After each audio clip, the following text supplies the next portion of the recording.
The rate at which an object cools changes with its temperature. We can present this on a graph by looking at how the temperature changes over time. So initially on the graph, the temperature drops quickly. In the next section, it slows down, and this is because heat flow to the surroundings slows down when the temperatures become closer. But for your exam, you don't need to know the details about why this is. So when will the object undergo a change of state? Well, if the object passes its boiling or melting point when cooling, then it will change its state. So for example, let's look at a hot tea and melted chocolate being cooled down. The objects cool to room temperature. Starting at around 40 degrees Celsius, they give heat to the surroundings until they match the room temperature at about 20 degrees Celsius.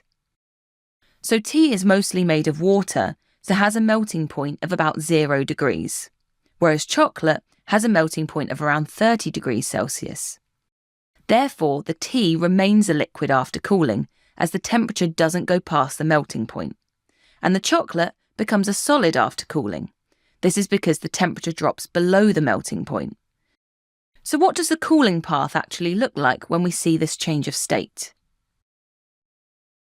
Well, the temperature will stop changing for a period of time during the change of state.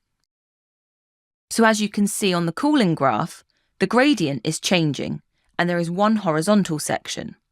This is the freezing point of the object, and this part of the graph is horizontal as there's no kinetic energy lost, and bonds actually form instead.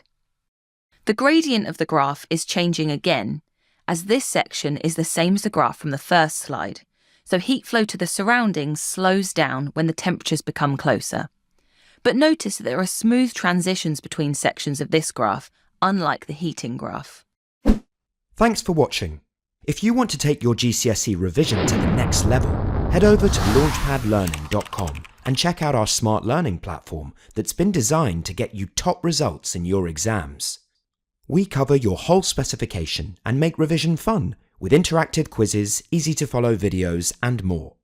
You'll be kept motivated by your own AI tutor who's here to support you every step of the way. To check it out for yourself, click here. Or click here to keep watching a selection of the videos from our full GCSE Physics course. See you there!